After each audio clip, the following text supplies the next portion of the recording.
Coming up in this episode, man, Mary Kay, man, she don't know where she's at, man. She's all over the place, man.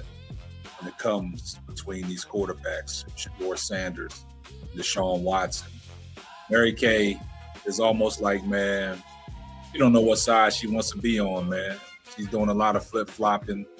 I said that last year. She did some flip-flopping, and it came between Dylan Gabriel and Shedeur Sanders. This year, man, she's making it even obvious, man. She don't know where she wants to be at in this quarterback situation. As a reporter and as a Cleveland insider, she's been doing this for a while. She writes articles for Yahoo Sports, man. But Mary Kay Cabot, man, she has said some things, man, that a lot of people be raising their eyebrows at, man. And with this quarterback competition that Todd Monken said it was going to be, Mary Kay Cabot is all over the place, man. These latest, statements that she just said, man, it's shocking.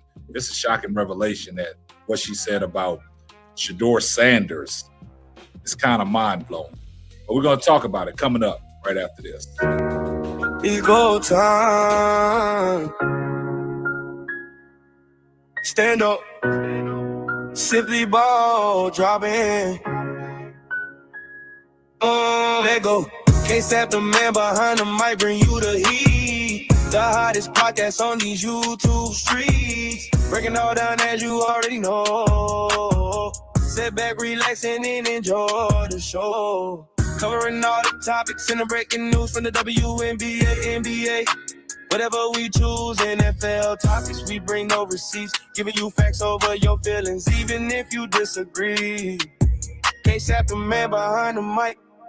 Running the show, simply ball dropping, podcast you already know. Tell a friend to tell a friend as we set these trends. The hottest show on your screen, so let the discussion begin. Hit that subscribe and turn your notifications on and get on the wave, cause you are gonna want more. So drop a like and comment on the video. KSAP up in the building, so let's go. Well, guys, man, Mary Kay, man, she's all over the place, man. Mary Kay, man, she's been saying a lot of interesting things. Now, y'all know it's quiet out there in Berea.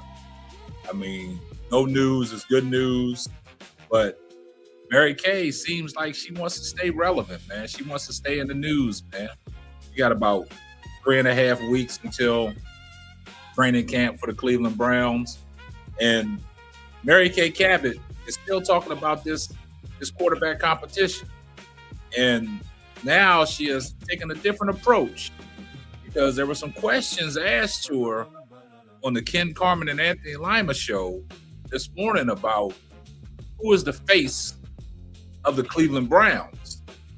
And she kind of broke it down, and then she said some things you got to pay close attention to that makes you wonder, like, Mary Kay, like, what is really going on? Are you trying to be on Shedeur Sanders' good side when it comes to the regular season, when you can get these post-game interviews and how you can ask questions to Shedeur and Shedeur going to answer them for you? Are you going to be that person that tries to stay on the good side with Shedeur or what? Because you're doing a lot of flip-flopping, because with the start of OTAs, you wasn't keeping that same energy. That energy was like, man, just give the starting keys to Deshaun Watson and let him rock out. So Mary Kay on the Ken Carman and Anthony Lima show this morning, man, she said some very interesting things on the wake of when Myles Garrett got traded. They asked her who was going to be the face of the Cleveland Browns. But before we get off into what Mary Kay said, and y'all do me a favor, man, drop a like and comment on the video. But it's crazy that Mary Kay is speaking this language now. So let's take a listen to what Mary Kay Cabot had to say on the Ken Carman and Anthony Lima show this morning. Cabot, we've taken several photos with her at different galas over the years. She joins us right now on the Wise Heart Right. We make it right. Call Kyle Right hotline. Mary Kay, good morning. Good morning, guys. How you doing? We're doing wonderful. Myles Garrett's traded. Who is the player that gets promoted by the Cleveland Browns publicly? Who do they put up on the billboard now? Oh, that's a good one. It will probably be I would imagine it will be Jared Verse is going to attract a lot of attention. I think their new receivers are going to attract a lot of attention. And it's not going to be Deshaun if Deshaun wins the job. Wow. But if Shedeur wins the job, it will certainly be Shedeur. You didn't mention Denzel Ward. Why is that? Well, I mean, Denzel is definitely one of the best players on this team and one of the best leaders on this team. I suppose it could be Denzel as well. I didn't mention him off the bat because he sort of isn't someone that tries to grab the spotlight all that much. He's usually a little bit more reserved about that sort of thing. But I could see him stepping into that role. Well, it is interesting when we're sitting here with a quarterback competition and the way that if he doesn't win it, all right, we've got all these other players. But if he wins it, it's definitely going to be Shedeur. You would think, like, with his standing and even the shot that he has to win this thing in year 2 when he's already got 7 starts under his belt, that it would be trending in that direction. So I did find that answer interesting, Mary. Why is it interesting?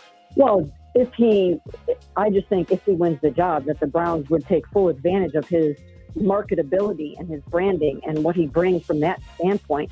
Everyone knows about that. I mean, he went to the Pro Bowl in part because of things like that. So he moves the needle, he drives content, and if he does win the job, I just think that we would see him everywhere. Do you think, sorry, Kay, do you think that last year they did not take advantage of that because of the situation in which he kind of got thrown into, and with the whole, preseason lead up, how they kind of botched that whole thing? That I just found it very interesting that the Shedeur effect didn't seem to really take place like I thought it would, to the magnitude that I thought it was. I mean, his starts at the end of the year, was basically half-empty stadium. You didn't want that to happen, and you did. Well, the season was, pretty much down the tubes by then. And I think everyone was sort of in wait-and-see mode to see how he was going to perform. So, yeah, I don't know why they didn't really necessarily take advantage of the branding. I mean, you do have to go out there and prove that you can do. Now, you heard exactly what Mary Kay had to say. Like I said, man, Mary Kay is all over the place, man. Like, she's all over the place. But you see what Anthony Lima tried to do? He tried to pin Mary Kay in a corner by saying the things that he said and was like, hey, that's interesting that you gave that answer. And then Anthony Lima went on to say about why they didn't use, Shedeur's great marketing,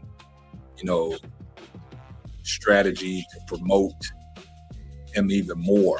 Well, Anthony Lima and the Cleveland media, y'all didn't want that because it always points back to where we say anybody but Shedeur. Now that Mary Kay is kind of flip-flopping once again, don't know what side she wants to be on and how she wants to play this out because, the reports that Mary Kay put out there about, Shedeur, and then the reports she has put out there about Deshaun, and then she goes in this statement and says, well, if Deshaun Watson wins the job, they damn sure not going to put him on the billboard. So I think Mary Kay is starting to understand that this team just needs to go ahead and let Shedeur Sanders do what he got to do. Because like she said, it drives the revenue, it drives views, and it drives the clicks. And I think that's why Mary Kay, Anthony Lima, and Ken Carman, they still trying to drive the ratings on their show because they continuously still want to talk about Shedeur Sanders. Like I said, it's quiet out there, and they trying to, put content together. And this is how they putting their content together. Anytime that you bring up Shedeur, it's going to spark some interesting, engagement. And, Mary Kay on her podcast with her other 2 compadres, the 3 students, Ashley, she's on vacation. She'll be back soon, but her and her other partner are still dropping content and still talking about Shedeur because you heard the bombshell that he talked about Deshaun Watson on the shoulder, the fatigue. And like I said, if that's true, that's a major setback for Deshaun. And, you know, the organization and the coaching staff has to look into that. And people have always said, can Deshaun stay healthy for a whole season? And the last time we saw him, that bode not to be true. He can't stay healthy. Last time he was healthy was 2020, and that was with the Houston Texans. And it's crazy that, you know, Mary Kay is sitting on the fence, don't know what side she wants to fall on, man. She don't know what side she wants to fall on, but it's getting interesting because training camp is about to start. And Mary Kay said that if you're going to promote somebody and put them on the billboard, you better put Shedeur Sanders on that billboard, man. And, you know, that is the best way to go because of his, you know, his stature in the NFL and the culture that he brings to Cleveland. Y'all get down in that comment section. I see everyone in the comment section hashtag salute. Make sure you like, comment, and subscribe, and turn on your post notifications so you will know every time I drop a hot banger. Oh yeah, just in case I forgot, tell a friend to tell a friend. It might not be for you, but it might be for them. And that will wrap up another episode of the Simply Ball Dropping Podcast. I'm your host and the man behind the mic, Kay Cabot. Catch you on the next one. Deuces.